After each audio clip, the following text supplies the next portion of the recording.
अस्सलाम वालेकुम वरहमतुल्लाह बिस्मिल्लाहिर्रहमानिर्रहीम।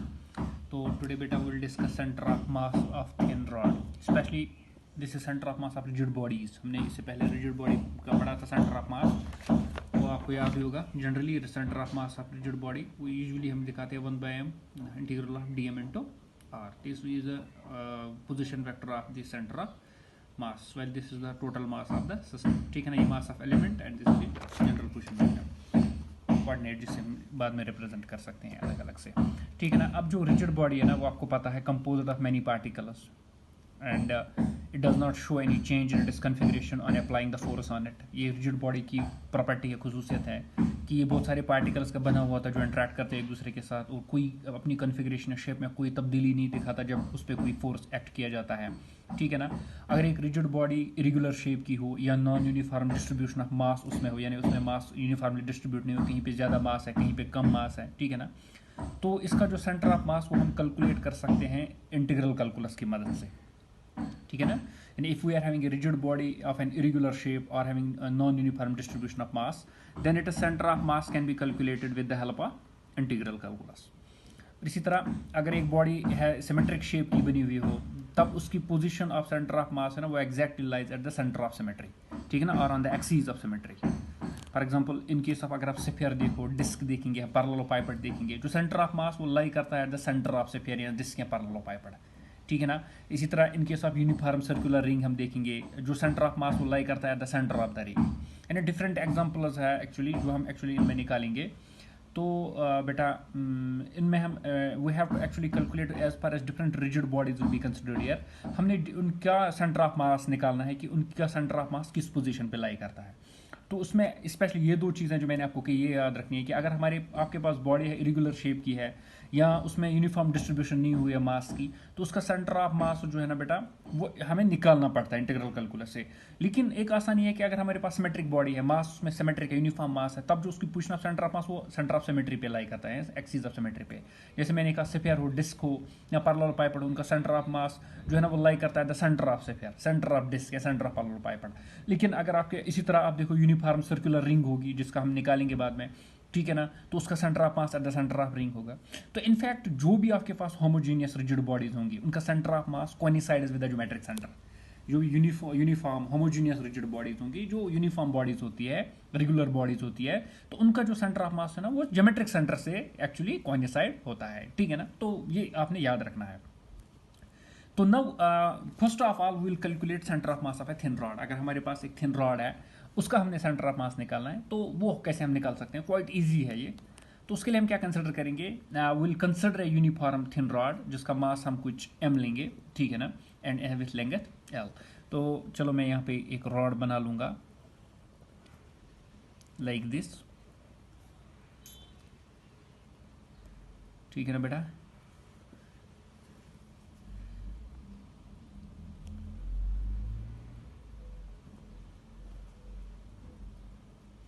एक्स पोजिशन है, ये हमारा वाई एक्स कोऑर्डिनेट है, ये हमारा वाई कोऑर्डिनेट है। ठीक है ना, तो हम एक यूनिफॉर्म रॉड यहाँ पे कंसिडर करते हैं। We are considering a uniform thin rod.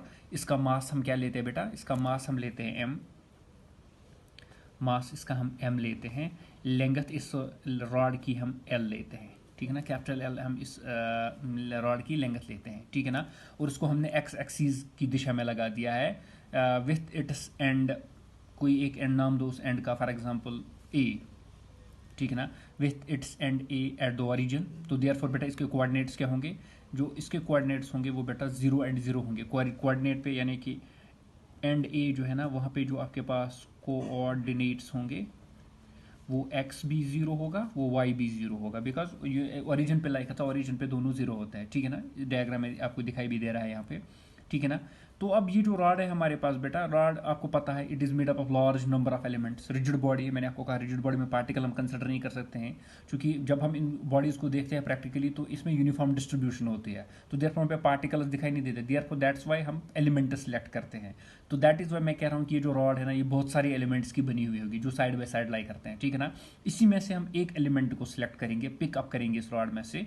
ठीक है ना, फॉर एग्जाम्पल मैं ये वाला एलिमेंट, एक छोटा सा एलिमेंट यहाँ पे कंसिडर करूँगा। ठीक है ना, तो which is at a distance x, जो किसी डिस्टेंस x पे लाई करता है इस ओरिजिन से, और इस एलिमेंट की लेंथ कितनी हम लेते हैं, dx लेते हैं।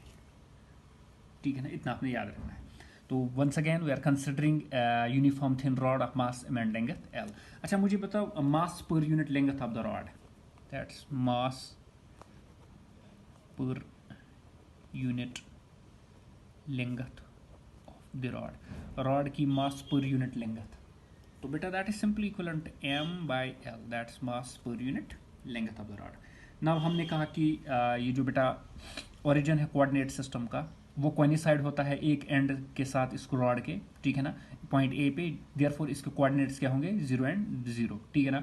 अब ये रॉड को हमने एज्यूम किया है कि बहुत सारे एलिमेंट्स के बने हुए हैं, हर एक एलिमेंट का मास हम dm लेंगे, ठीक है ना, each element of mass dm। तो इन्हीं में से एक एलिमेंट हमने बेटा सेलेक्ट किया ऑफ लेंथ dx, जो किसी डिस्टेंस x से है फ्रॉम द ओरिजिन a, ठीक है ना बेटा। अब इसका मास मैं आपको बताऊंगा, इसका मास हम dm लेते हैं, हर एक एलिमेंट का मास हम dm लेते हैं। तो एक ही एलिमेंट ऐसा ही हमने लिया जिसकी लेंथ dx है, मास dm है, ठीक है ना। dm is mass of the element, dx is length of the element. आप इस तरह लिख सकते हो, we are considering a thin rod of mass m, length l, therefore mass per unit length of the rod is m/l. Let the origin of the coordinate system coincides with the one end of the rod at a point a having the coordinates x 0 and 0. The rod is assumed to be made up of large number of these smaller elements, each of mass dm. Out of them we consider one of the elements d of length dx at a distance x from the origin, ठीक है ना। तो यहाँ तक तो समझ में आया ना बेटा, तो यहाँ तक तो क्वाइट सिंपल है। अब मुझे ये बता, जो मास of the element of the rod, therefore now mass of the element of the rod, जो मास इस एलिमेंट ऑफ द रॉड का है, दैट इज dm बेटा, दैट dm ये किसके बराबर होगा, simply it is mass per unit length of the rod into the length of that element. जो मास यहाँ पे होगा ना बेटा, that's mass of the element of the rod, that simply will be equivalent to mass per unit length, this is mass per unit length of the whole rod into the element of the rod, this will give us the mass of the element। ये हमें mass of the element देगा कि element का mass actually किसके बराबर होगा, mass याद रखना आपने, mass per unit length into length, length cancel, mass के बराबर, इस तरह भी आप अंडरस्टैंड कर सकते हो। बट हमें element का mass चाहिए, वो element का mass है dm, that is simply equivalent to mass per unit length of the rod into the length of the element, ठीक है ना। Put this as equation number first। अब हम कंसिडर करेंगे position of centre of mass, ठीक है ना। Let xcm ycm, ये हो गया coordinates of centre of mass, be the coordinates of centre of mass of thin rod from the origin। Then हम कंसिडर करते हैं कि हम xcm ycm, दैट ये कोऑर्डिनेट्स है हमारे सेंटर ऑफ मास के, जो एक्चुअली इस रॉड का होगा कि ओरिजिन से, ठीक है ना।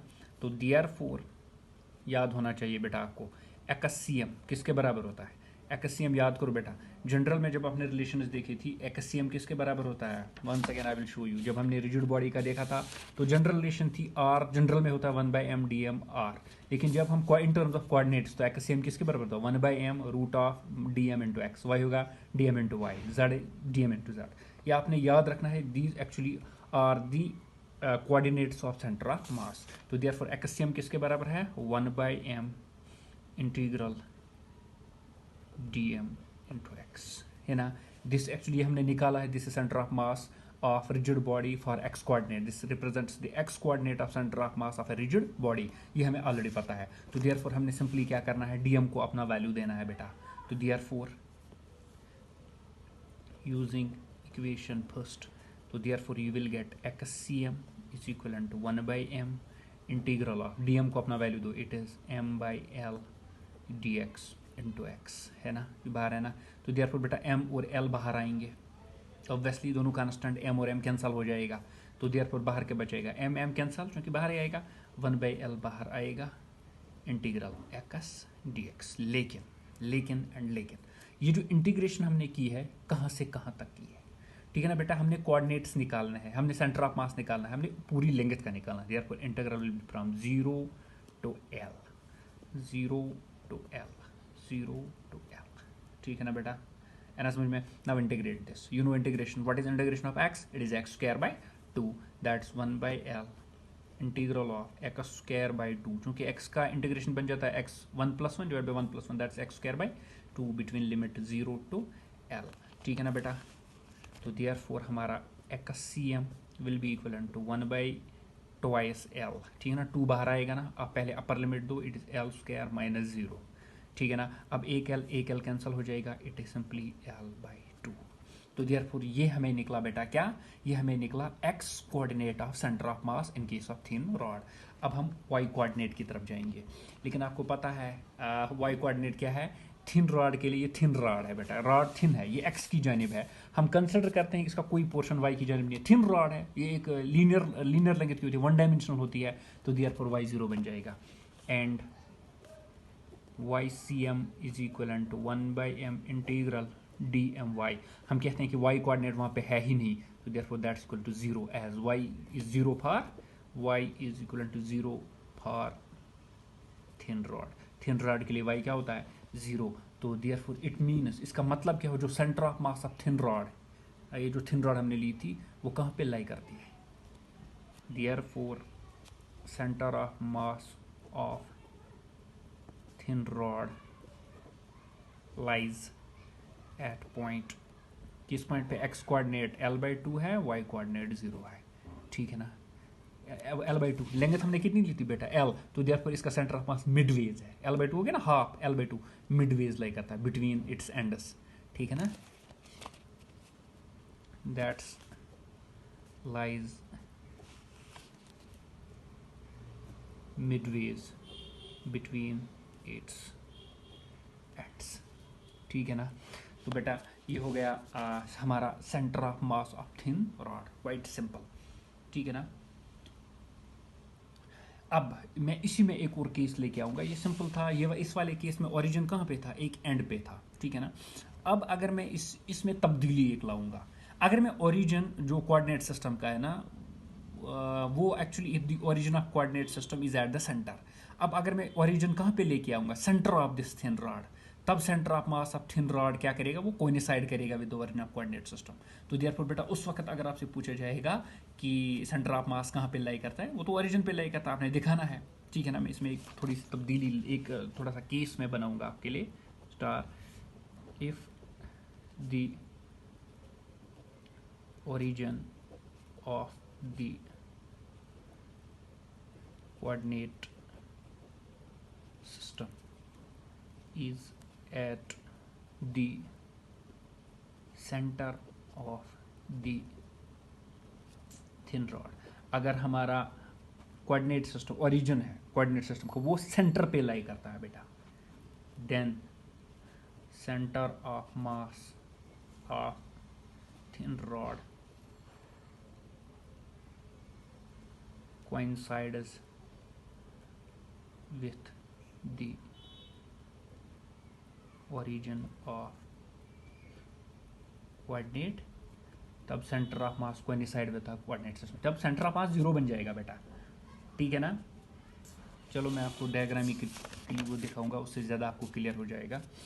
यानी अब हमारे पास थिन रॉड ऐसे है बेटा, ये हमारे पास वो थिन रॉड है, ठीक है ना, इसका पॉइंट ए है।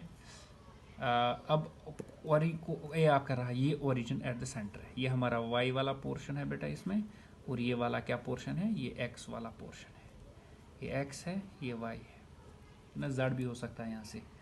ये एग्जैक्टली एल इसके लेंगे था, ये L/2 है, ये L/2 है, ठीक है ना। ये हमारा पॉइंट, चलो ओह मैं लूँगा यहाँ पे, अब सेंटर एंड में यही रखूँगा, ठीक है ना बेटा। अब देखो इसमें क्या होगा, ये एक्चुअली क्या बन जाएगा, इसका जो सेंटर ऑफ मास, 1 सेकंड हमने देखा सेंटर ऑफ मास कहाँ पे लाई करता है, एट मिडवेज। अब हमने कोऑर्डिनेट सिस्टम में मिडवेज पे लाया, तो विच मीन्स ओरिजिन कहाँ, क्या किससे कोइंसाइड हो रहा है, यहाँ पे सेंटर ऑफ मास से कोइंसाइड हो रहा है। क्यों ये 0 क्यों बन जाता है, this is because for every mass element in +x direction there is an equal mass element in -x, ठीक है ना। for every mass element in plus x there is an equal mass element in minus x direction. ठीक है ना बेटा। तो in this case, इस case में क्या होगा बेटा, जो हमारा एक्स सी एम होगा वो किसके बराबर आएगा, 1/m once again D M into x, that's equal to 1/m। अब बेटा अब मुझे यहाँ पे बताओ कहाँ से कहाँ तक। अब देखो यहाँ पे कहाँ पे लाई करता है आपका ये ओरिजिन, वो मिड वेज लाई करता है। तो therefore it is -l/2 which is left side plus l/2, because हमने यहाँ से यहाँ तक इंटीग्रेशन करनी है। अब ये वाला साइड कोऑर्डिनेट सिस्टम क्या क्या होगा, नेगेटिव, बिकॉज इस साइड पे नेगेटिव साइड आएगा, ये पॉजिटिव साइड है। तो इंटीग्रेशन कहाँ से कहाँ तक करनी है, -l/2 two plus l/2। D को अपना वैल्यू दो, वो हमें निकला था m/l dx into x. M फिर से कैंसिल हो जाएगा, तो हमारा एक्स से क्या निकलेगा, 1/l निकलेगा ना। Integral of x D x between limit -l/2 two plus l/2। ठीक है ना। तो वंस अगेन 1/2l ये बन जाएगा ना, x²/2, तो 2 को मैं बाहर लेके आया, अंदर क्या बचा मुझे, x² between limit -l/2 two plus l/2। ठीक है ना। देयरफॉर एक्ससीएम क्या बनेगा, इक्वल टू 1/2l दे दो पहले अपर लिमिट, ये बन जाएगा l²/4, ये बन जाएगा माइनस माइनस तो चूँकि ये उसके ये बन जाएगा ना, इसका स्क्वायर बनेगा, माइनस माइनस प्लस ही हो जाएगा, ये भी बन जाएगा l²/4, that's equal to 0। Y तो ऑलरेडी 0 था। तो देयरफॉर इसका जो कोऑर्डिनेट सिस्टम, तो बेटा जो यहाँ पे हमारे पास जो सेंटर ऑफ मास है ना, वो पॉइंट कौन सा रहेगा, वो रहेगा 0 0। This is centre of mass when the origin is at the centre, 0 0 वही हो ना, एट द सेंटर पे, वो one and the same thing. पिछले वाला केस भी ये दिखा था, ये वाला केस भी दिखाता है कि चाहे रॉड आप थिन रॉड लो आप, उसका सेंटर ऑफ मास कहाँ पे लाई करता है, एट द सेंटर। ठीक है ना। तो this was actually centre of mass when we considered, जब हमने थिन रॉड का लिया। Now will go for centre of mass of a semi circular ring. अब हमारे पास क्या होगा, semi circular ring. Now will go for the centre of mass of a semi circular ring. हमारे पास अब सेमी सर्कुलर रिंग है, उसका हम सेंटर ऑफ मास कैलकुलेट करेंगे। ठीक है ना। तो उसके लिए हम क्या कंसिडर करेंगे, पहले एक चीज़ अब ध्यान में रखो, जो सर्कुलर रिंग होता है या डिस्क होता है, सेफियर होता है, ये सिमेट्रिक बॉडीज़ होती है। यानी सेमी सर्कुलर रिंग, चाहे आपके पास सर्कुलर रिंग हो, डिस्क हो, सेफियर हो, ये सिमेट्रिक बॉडीज़ होती है। तो हर एक बॉडी के पास सिमेट्री होती है एक पॉइंट के मुताबिक, यानी every body has a symmetry about a point which is the centre of symmetry, जिसको आप सेंटर ऑफ सिमेट्री कहते हो, that is the centre of mass of respective bodies. ठीक है ना। वो सेंटर ऑफ मास होता है उनका। चूँकि उसमें हम आमतौर पर, पहले मैं आपको ये एक्चुअली पूरा निकाल के मैथमेटिकली निकाल के दूंगा, एंड पे मैं आपको क्वाइट इजीली दिखाऊंगा कैसे निकालते हैं। ठीक है ना। लेकिन यहाँ पे आपने मैथमेटिकली पहले निकालना है। तो उसके लिए हम क्या कंसिडर करेंगे, पहले एक half portion of circular ring जिसका मास हम वंस अगेन m लेंगे, लेकिन यहाँ पे रेडियस r लेंगे, जो XY प्लेन में लाई करेगी। ठीक है ना। तो therefore first will make it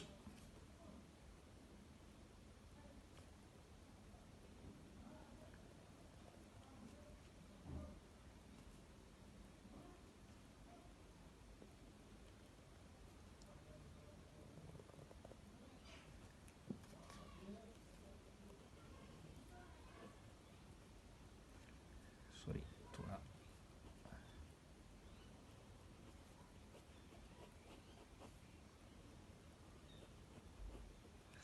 ये हमने सेमी सर्कुलर, इसकी एक्स एक्सिस होगी, ये वाई, ये हमने सेमी सर्कुलर रिंग ली, this is around the origin O, और इसका जो रेडियस है वो कितना है, r है। ठीक है ना। तो here what we are doing, we are considering half portion of circular ring, क्योंकि सेमी सर्कुलर रिंग, ये सेमी सर्कुलर रिंग है हमारे पास, इसका मास भी हम कुछ m लेंगे, मास इसका हम m लेंगे, एंड इसका रेडियस का लिया है r, और ये किस XY प्लेन में, आप देख सकते हो यहाँ पे XY प्लेन में लाई कर रही है। तो देयरफॉर जो मास per unit length, that's mass per unit length of semi circular ring, वो किसके बराबर होगा? That's mass per unit. अब मुझे बताओ लेंथ ऑफ सर्कुलर रिंग क्या होता है? लेंथ, सर्कल की लेंथ क्या होती है? 2πr। अब ये सेमी सर्कल है तो देयरफॉर दैट्स πr, ठीक है ना। मास पर यूनिट लेंथ बोलना है बेटा, सेमी सर्कल है। अगर सर्कल होता तो सर्कल का हम लेते हैं, सर्कल का बेटा हम लेते हैं 2πr लेंथ, लेकिन ये सेमी सर्कल है तो उसका 2 डिवाइड हो गया तो πr बन जाएगा, तो मास per unit length is m/πr, ठीक है ना। अब ये जो रिंग है ये भी बनी हुई है large number of smaller elements. आप इसको थोड़ा सा खुद लिख लेना, हेडिंग खुद लिख लिया करो। We are considering a half portion of semi circular ring of mass m and radius r lying in xy plane. बाकी ये लिखना mass, therefore mass per unit length of semi circular ring is m/πr। This ring is made up of large number of small elements each of mass dm। अब one second हम वही consider करते हैं कि अब ये जो रिंग भी है ना हमारे पास, ये भी बहुत सारे एलिमेंट्स की बनी हुई होगी, ठीक है ना। हर एक एलिमेंट का मास हम क्या लेते हैं, यहाँ पे लेते हैं बेटा dm लेते हैं। तो उन्हीं में से हम एक को कंसिडर करेंगे, we will consider one of angular width या of width d theta at an angle theta from x direction। अब बेटा ये सर्कल है तो therefore हम एक एलिमेंट सिलेक्ट करेंगे बेटा, एक एलिमेंट हम सिलेक्ट करेंगे। यहाँ पे ये वाला एलिमेंट फॉर एग्जांपल हमने सिलेक्ट किया। अब सेमी सर्कल है, सेमी सर्कल का हम एक एलिमेंट जब उसकी एंगुलर विड्थ होती है, ठीक है ना, ऐसा समझ में, इसकी एंगुलर विड्थ होती है, ये एंगुलर विड्थ होती है, ये डी थीटा है, ठीक है ना। और ये बनाता है एक्स एक्सिस के साथ कितना एंगल? थीटा, है ना समझ में। ध्यान रखना है आपने, क्योंकि ये बेटा सर्कल है तो सर्कल में जब हम ईच एलिमेंट को कंसिडर करेंगे तो एलिमेंट की एंगुलर विड्थ होती है, क्योंकि वो ये एक्चुअली कुछ एंगल बनाता है ओरिजिन पे, तो इधर तो इसकी एंगुलर विड्थ हमने कितनी ली? D theta. और ये एक्स एक्सिस के साथ कितना एंगल बनाता है? एक्स एक्सिस के साथ बेटा एंगल थीटा बनाता है, ठीक है ना। तो we have considered that element of angular width d theta and at an angle theta from the x direction. अब length of this element, now length of the element, that's what length is element। Angle किसके बराबर होता है? Arc by radius. Angle is arc by radius, ठीक है ना बेटा।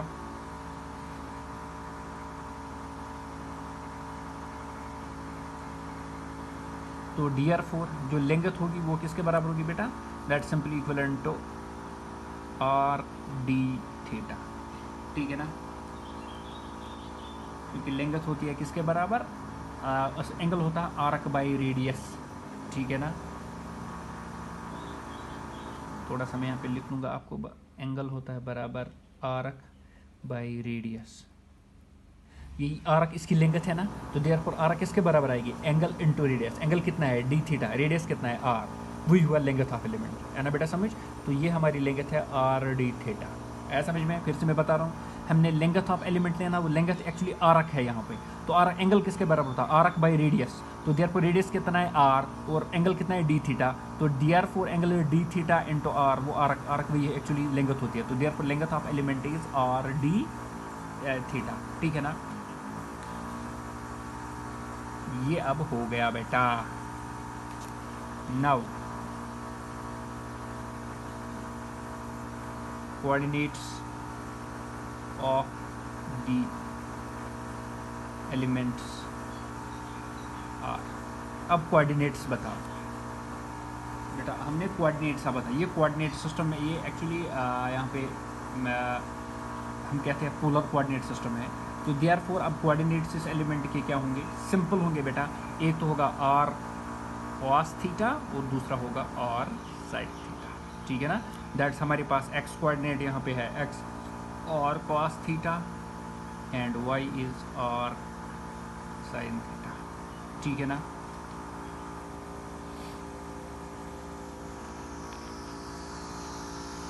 ये आपके पास इस तरह मैं लिख सकता हूँ, ये हमारा y वाला कोऑर्डिनेट होगा, ये हमारा x वाला कोऑर्डिनेट होगा। इस तरह रेजोल्यूशन आपको पता ही है ना, रिजॉल्व जब हम करेंगे तो ये वाला कोऑर्डिनेट होगा, ये वाला कोऑर्डिनेट इज इक्वलेंट और cos थीटा, और ये वाला कोऑर्डिनेट हमारे पास y होगा, दैट्स इक्वलेंट और sin थीटा।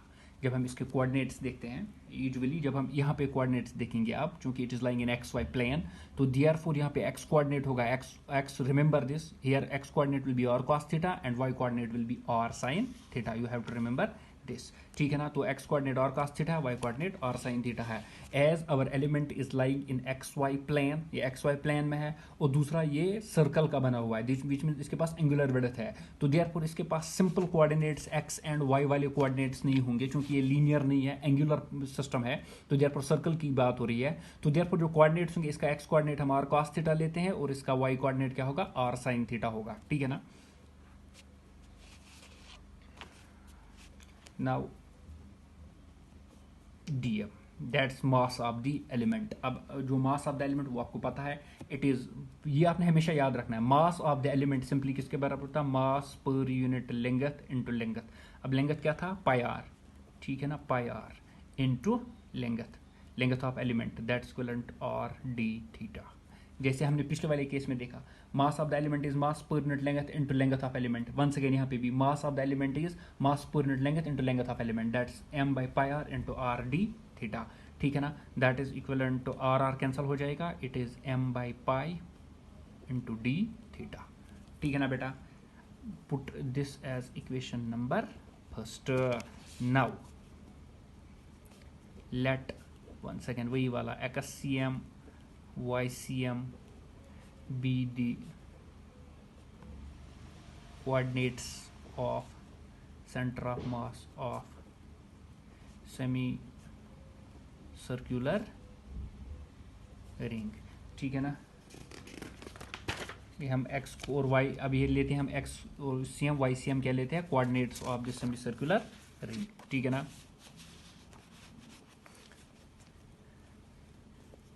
नाउ एक्सियम पता है आपको बेटा, एक्सियम किसके बराबर होता है, 1/m root of dm into x, ठीक है ना, ये एक्स डी एम जिस तरह आप लिख सकते हो।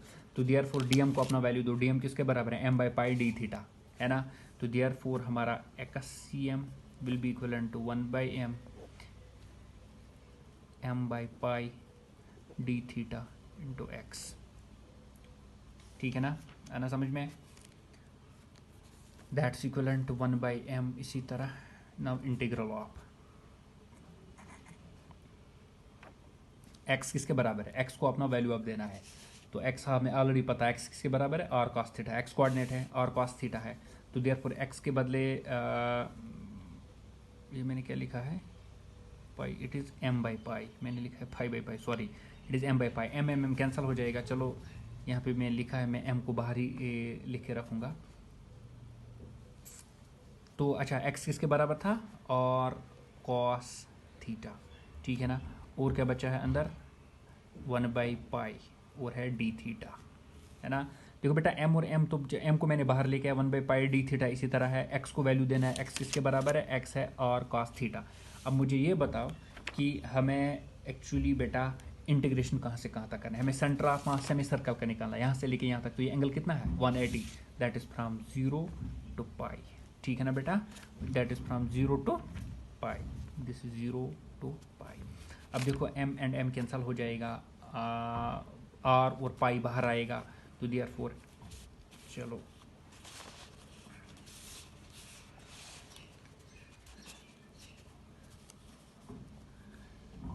XCM is equivalent to r by pi, ठीक है ना, m एंड m तो गया, बिटवीन लिमिट 0 टू पाई अब cos थीटा d theta.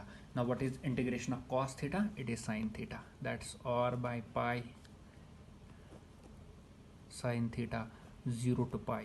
पहले अपर लिमिट देंगे sin pi, sin 180 is 0, sin 0 is 0, that's equivalent, चलो मैं लिख लेता हूँ r by pi, it is sin pi minus sin 0, that's equivalent to 0। तो एक्सियम क्या निकला, 0। Now YCM is equal to 1/m integral of y dm। ठीक है ना बेटा, अब y को अपना वैल्यू दो, that's equal to 1/m integral of y का वैल्यू क्या था, y का वैल्यू देखो और साइन थीटा। ठीक है ना, तो दैट्स और साइन थीटा, ठीक है ना, इनटू डीएम, डीएम का भी अपना वैल्यू दे दो, डीएम किसके बराबर है, m by pi d theta, m by pi d theta. ठीक है ना बेटा, once again m and m will get cancelled out, r by pi बाहर आएगा, r बाई पाई बाहर आएगा, अंदर क्या बचा, साइन थीटा डी थीटा, लेकिन कहाँ से कहाँ था, 0 to पाई, 0 to पाई, भूल जाता हूँ मैं ये लिमिट, 0 to पाई। तो what is integration of sine, it is minus cos, तो माइनस बाहर आएगा, minus r by pi, it is cos theta between limit 0 to पाई, तो ये बन जाएगा minus r by pi, it is cos pi, cos 180 minus cos 0। अब बेटा आपको पता है कॉस 180 माइनस 1 है, कॉस 0 प्लस 1 है, तो therefore that's minus r by pi limit -1 -1। ठीक है ना, ये बन जाएगा -2, माइनस माइनस हो गया प्लस, ये बन जाएगा 2r बाई पाई, ये हमें क्या निकला, YCM। Therefore coordinates of center of mass of semicircular ring क्या है बेटा, दैट्स XCM YCM किसके बराबर है, it is 0 to r by pi। So therefore this is the coordinates of center of mass of a semicircular semicircular ring। semicircular ring का center of mass कहाँ पे lie करता है, it is 0 to r by pi। ठीक है ना बेटा, आना समझ में, तो देयरफॉर ये हमें semi circular ring, this ring निकला, यहीं से आप centre of mass of circular ring निकाल सकते हो। ठीक है ना, यानी अगर आपने अब पहले तो हमने सेमी सर्कल लिया था, अब इस सेमी सर्कल को मैं कंप्लीट करूंगा। ठीक है ना, तो कुछ नहीं करना है आपने इसी तरह एक्ससीएम आप खुद करोगे, एक्ससीएम निकालना है। एक्ससीएम का जो यहाँ पे मैंने एक्चुअली दिया है, ये वाली इक्वेशन लगानी है आपने। वंस अगेन ये बन जाएगा m बाई एम और cos theta 1 by pi d theta, लेकिन सिर्फ आपने चेंज क्या करना है, 0 to 2 पाई। वाई, बिकॉज अब हमने सेंटर ऑफ मास पूरे सर्कल का एंगल कितना होता है, 0 to 2 पाई। ठीक है ना, इसी तरह आपने y का करना है, तो आपका जो सेंटर ऑफ मास ऑफ जो सर्कल निकलेगा, centre of mass of circular ring निकलेगा, that will be 0 and 0। That is centre of mass of circular ring lies at the centre of the ring, वो सेंटर ऑफ रिंग पे lie करता है। चलो आप खुद ट्राई कर लेना, नहीं आएगा तो कल मैं थोड़ा सा वो फिर आपको दिखाऊंगा।